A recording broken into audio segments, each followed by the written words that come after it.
बागपत की मस्जिद में हुए चर्चित ट्रिपल हत्याकांड का मामला एक बार फिर से सुर्खियों में आ गया है। आपको बता दें कि ये वही दिल दहला देने वाला मामला है जिसने थाना दोघट क्षेत्र के गांगनौली गांव की बड़ी मस्जिद परिसर में बने कमरे में मुफ्ती की बेगम और 2 मासूम बच्चियों की निर्मम हत्या कर दी गई थी। लेकिन अब ये मामला एक बार फिर से सवालों के घेरे में है। पूर्व आईपीएस और आजाद अधिकार सेना के अध्यक्ष अमिताभ ठाकुर ने इस केस में सीआईडी जांच की मांग करते हुए पुलिस की कार्य प्रणाली पर गंभीर सवाल खड़े किए। उनका कहना है कि मुझे फोन पर असली कातिल का नाम बता दिया गया है। दरअसल बागपत में हुई सनसनीखेज वारदात का आरोप मदरसे के ही नाबालिग छात्रों पर लगा था कि छात्रों ने कुरान न पढ़ने पर हुई पिटाई से नाराज होकर मुफ्ती के परिवार को मौत के घाट उतार दिया।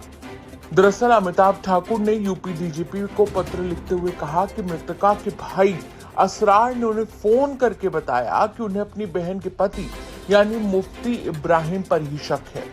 उसने जब ये बात दोघट इंस्पेक्टर को बताई तो इंस्पेक्टर ने भी स्वीकार किया और खुद कंप्यूटर से एक प्रार्थना पत्र लिखवाकर मुफ्ती असरार से हस्ताक्षर करवाए, लेकिन उसकी कोई रिसीविंग नहीं दी गई।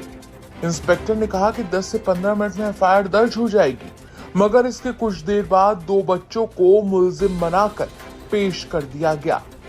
यहाँ तक कि मुफ्ती असरार का यह भी कहना है कि उनके सामने भी पुलिस ने बच्चों को मारा पीटा।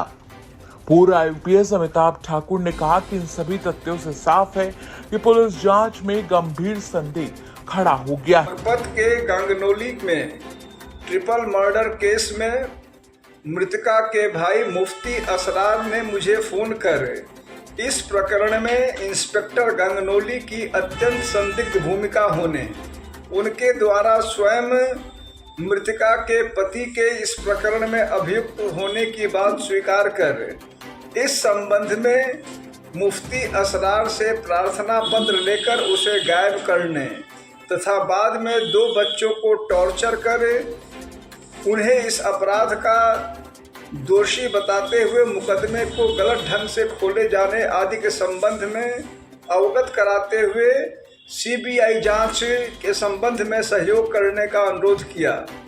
ये आरोप निश्चित रूप से अत्यंत गंभीर हैं, जिसके मद्देनजर मैंने यूपी के डीजीपी को तत्काल इस प्रकरण को सीआईडी को सुपुर्द किए जाने की मांग की है। अब देखना होगा कि एक बार फिर से चर्चा में आए बागपत ट्रिपल मर्डर केस में अब क्या कुछ नया अपडेट आता है, क्योंकि आपको याद होगा कि अपने बच्चों और अपनी पत्नी की हत्या के बाद मौलाना भी बागपत छोड़कर वापस अपने गांव जा चुके हैं। क्या कहेंगे आप इस खबर पर? कमेंट करके जरूर बताएं।